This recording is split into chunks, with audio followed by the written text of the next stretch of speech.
Buenos días, alumnos. Quien habla es el profesor Lucio Molina. Dicto el curso de Química. En esta ocasión vamos a desarrollar el tema de materia. ¿Qué características tiene la materia? Materia es todo aquello que nos rodea en el universo. ¿Qué, profesor? ¿Significa esto que la pizarra es materia? Sí, es materia. Profesor, ¿un plumón es materia? Sí. Si yo cojo una porción de aire, ¿es materia? También es materia. Entonces, ¿materia qué viene a ser? Materia es todo aquello que contiene masa. Si tiene masa, ocupa un lugar en el espacio, impresiona nuestros sentidos y está en constante transformación. Ojo, eso no quiere decir que lo que nuestros sentidos dejan de percibir, deja de ser materia. Por ejemplo, las bacterias son materia. Para esto tenemos que tener en cuenta saber diferenciar entre masa y peso. ¿Qué viene a ser la masa?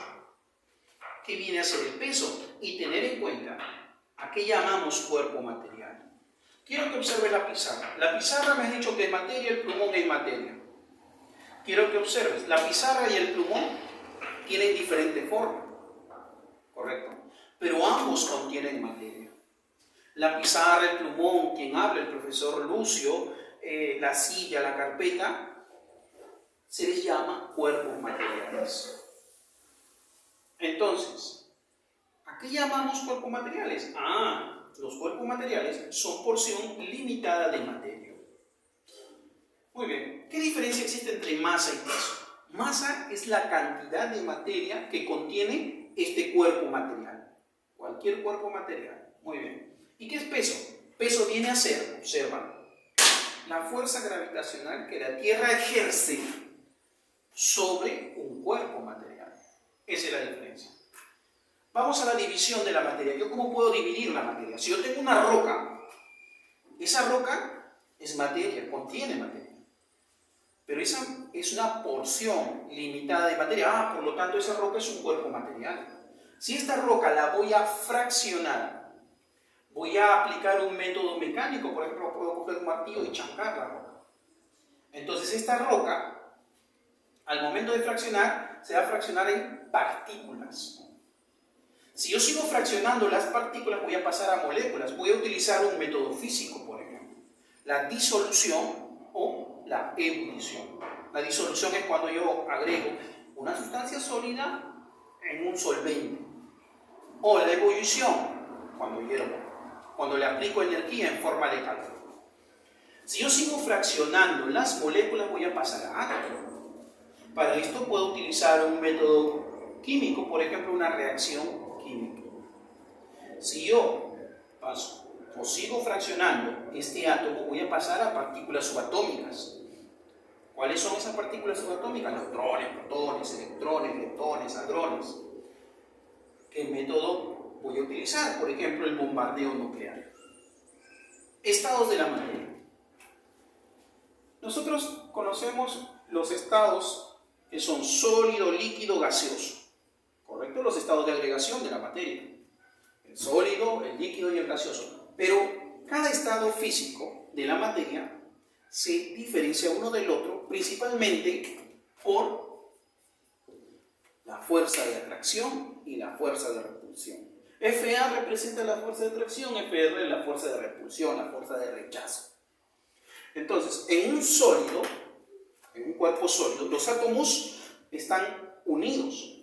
Por lo tanto, la fuerza de atracción es mucho mayor que la fuerza de repulsión. En cambio, en un estado líquido, la fuerza de atracción es similar a la fuerza de repulsión. En un estado gaseoso, la fuerza de atracción es menor que la fuerza de repulsión. ¿Eso significa que en un estado gaseoso la fuerza de repulsión es mayor? Sí. Gracias a esa fuerza de repulsión, las moléculas tienen movimiento. Si tienen movimiento, tienen energía. La famosa energía cinética. Su forma y volumen. Todos los sólidos tienen su forma definida. No cambia su forma. Yo tengo este plumón, mira, ahí tiene su forma, no está cambiando. En cambio, una sustancia en estado líquido, su forma va a cambiar. Un ejemplo. Yo tengo acá una sustancia en estado líquido. Entonces, esta sustancia la voy a pasar. Fíjate, ha cambiado la forma.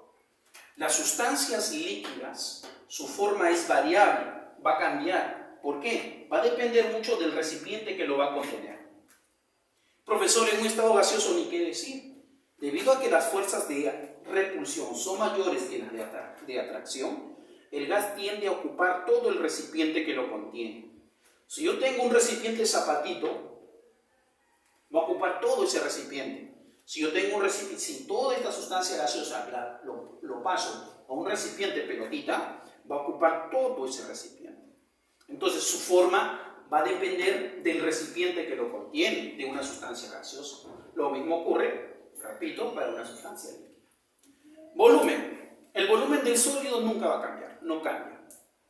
El volumen del líquido tampoco cambia. Observa lo que hice hace un momento. Su forma ha cambiado, pero el contenido, el volumen, en este caso de la sustancia líquida, no va a cambiar. En cambio, en una sustancia que se encuentra en estado físico gaseoso, sí va a cambiar. Los líquidos también se le llaman fluidos y los gases también se le llaman fluidos. Un sólido no lo puedo comprimir, por eso son incompresibles. Un líquido puedo comprimir, pero casi nula, es muy poco. En un estado gaseoso lo puedo, ¿no? ¿Han visto? Yo puedo comprimir cualquier sustancia gaseosa. Un ejemplo nada más de esto, por ejemplo, si tú tienes, qué sé yo, un globo, lo has llenado con aire, ese globo tú lo puedes comprimir, puedes reducir su volumen. Cambios de estado. Tenemos los tres estados, el sólido, el líquido y el gaseoso. El cambio de estado va a depender mucho del incremento de la temperatura o la disminución de la temperatura. Un ejemplo, yo tengo agua en estado sólido. ¿Sí? Si incremento la temperatura, lo voy a pasar. Entonces, el agua en estado sólido, que es por ejemplo un hielo, yo incremento la temperatura, se convierte en líquido. Si incremento la temperatura a esta sustancia que se encuentra en el estado físico líquido, le incremento la temperatura, va a pasar a una sustancia gaseosa. De sólido, el cambio de sólido al líquido se le llama fusión, ¿no? No sé si tú has escuchado la fundidora, ¿no? La fundidora de los metales, ¿no? Bien, del estado líquido al estado gaseoso se le llama vaporización. Tres formas: la ebullición, la volatilización y la evaporación. Cada una de estas formas en las cuales pasa una sustancia de estado líquido a estado gaseoso se caracteriza por qué. En la ebullición, ¿cuándo voy a llamarla ebullición? Por ejemplo, cuando voy a hervir el agua. Al hervir el agua, estoy incrementando energía en forma de calor, ¿cierto? Elevando la temperatura. Por lo tanto, la sustancia líquida pasa a sustancia gaseosa. La volatilización, eso es en forma inmediata, así rápida. Por ejemplo, tú pones alcohol en tu manito, ¿qué sucede? Va a haber ese cambio de estado líquido a estado gaseoso de forma rápida. Igual por ejemplo, los quitaesmaltes, ¿no? Lo que usan las señoritas cuando se pinta la uña, quieren sacarse el esmalte, utilizan la acetona. Entonces, volatilizan en forma rápida. Y la evaporación es el cambio de estado líquido a estado gaseoso, pero de forma lenta. Por ejemplo, tú tienes un recipiente que contenga agua, lo dejas para el día siguiente y va a haber ese cambio. Parte de las moléculas del agua que han estado en estado líquido pasan al estado gaseoso. Bien, de gas a líquido, ¿cómo se le llama? Se le llama condensación y licuación. Pero ojo, debemos aprender a diferenciar. Cuando se le llama condensación, es debido a la disminución, cuando disminuye la temperatura. Cuando yo hago ese cambio en la temperatura, entonces va a ocurrir el cambio de estado gaseoso a estado líquido. ¿Y licuación cuando utilizo? Eso es por el incremento de la presión. Un ejemplo, el propano que tienes en tu casa, en algunas cocinas que están utilizando la mamita, por ejemplo, la mamita, ¿cómo se da cuenta? Que falta o no le falta el contenido de gas. Mueven, ¿cierto? Mueven el balón y dentro del balón parece que hubiera la sustancia o el combustible en estado líquido, ¿no? Lo que sucede es que se ejerció alta presión y debido a que se ha ejercido alta presión, has modificado o has pasado de una sustancia gaseosa a una sustancia líquida. Entonces, conclusión, ¿cuándo vas a utilizar licuación?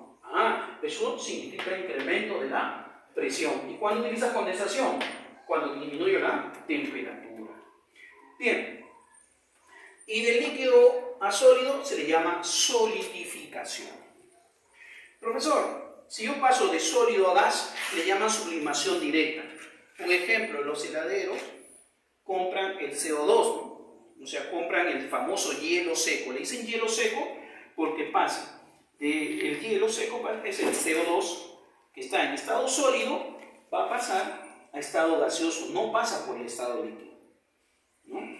Sublimación inversa, por ejemplo, un granizo, ¿no? Cuando graniza en la sierra, dado un momento está despejado, cae el granizo, cae el hielo seco, ¿no? Es el cambio de estado gaseoso a estado sólido. Bien, ¿cómo clasificamos la materia? La materia se clasifica, o dicho de otra forma, la materia hay dos tipos de materia, la materia condensada y la materia dispersa. La materia dispersa está involucrada con la energía, los campos, ¿no? Los campos eléctricos, campos magnéticos. Y la materia condensada está involucrada en las sustancias y la mezcla. La química estudia la materia condensada. Bien. En la materia condensada tenemos las sustancias simples elementales o las sustancias compuestas. Quiero que observes estos ejemplos que he puesto. He puesto el helio, el neón, el ozono, el oxígeno y el nitrógeno. Quiero que observes para que tú puedas aprender a diferenciar un método sencillo. Una sustancia compuesta es aquella que está constituida por dos o más elementos, ¿no? Y una sustancia simple está constituida por un solo elemento. Así yo puedo identificar. Mezclas. ¿Qué es una mezcla? Una mezcla es la reunión de dos o más componentes. Por ejemplo, yo voy a reunir aquí las componentes. ¿Cuáles son estas componentes? Por ejemplo, voy a reunir, aquí tengo un plumón, lapicero, plumón, lapicero. Acá tengo una linterna chiquita, ¿ok? Esto es una mezcla, porque he reunido componentes. ¿Cuáles son mis componentes? La linterna, el lapicero y los plumones. Entonces, existen dos tipos de mezclas, la mezcla heterogénea y la mezcla homogénea. ¿Cómo yo puedo diferenciar una mezcla homogénea de una heterogénea? Sencillo. Fíjate, yo tengo acá agua y azúcar. Quiero que observes, agua y azúcar. Acá he agregado dos componentes, el agua y el azúcar. Pero tú me puedes diferenciar dónde están esas componentes. Tú me dirás, profesor, por acá está el azúcar, por acá está el agua. No, todo se está viendo como una sola fase, como si fuera una sola sustancia, ¿cierto? Este tipo de mezclas le llaman homogéneas. Profesor, ¿y cómo debe ser o cómo es una mezcla heterogénea? Fíjate, tengo agua, va mi primera componente. El agua se encuentra en estado líquido. Bien, a esta primera componente voy a agregarle una segunda componente. Fíjate. ¿No? Entonces, acá yo tengo una mezcla. El tipo de mezcla se le llama mezcla heterogénea. ¿Por qué? Porque tú puedes observar cada una de las componentes y estás observando dos fases. Mira, la piedra que he agregado es la fase sólida y el agua es la fase líquida. Entonces, conclusión, en una mezcla heterogénea yo puedo diferenciar fases y puedo identificar las componentes. Pero en una mezcla homogénea no puedo diferenciar o identificar las componentes, ¿cierto? Todo lo voy a observar como si fuera una sola fase. Muy bien, ejemplos. Tenemos el acero, el atún, el aire y el vinagre. El vinagre es una mezcla de ácido acético y agua, ¿no? El acero es una mezcla entre el hierro y el carbono, el atún entre el cobre y el zinc. Y en una mezcla heterogénea, ¿qué tenemos? El concreto, la ensalada o un jugo. Ahora, para complementar,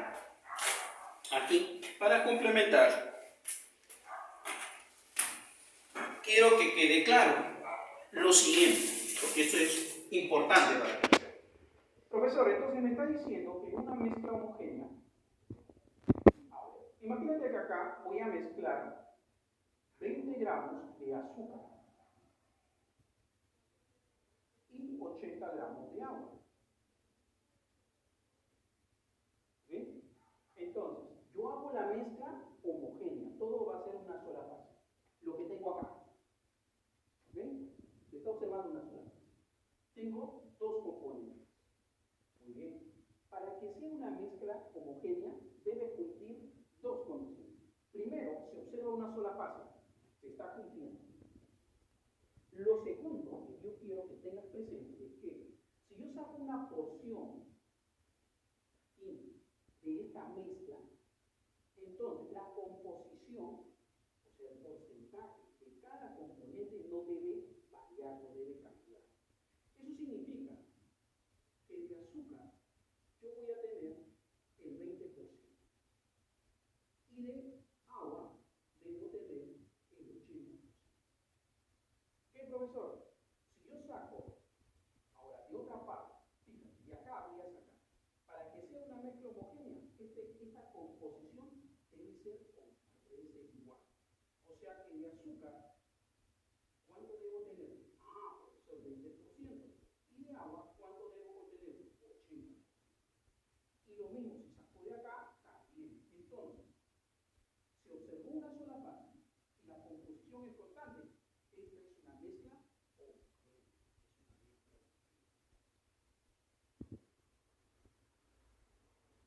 Profesor, ¿qué hubiera ocurrido si esta mezcla yo extraigo de esta parte y la composición ya no es 80 ni 20, sino acá es 60 y acá que sea 40? Entonces, esta mezcla se convierte en una mezcla heterogénea. ¿Me dejo entender? Bien. Azúcar 20. Muy bien, jóvenes.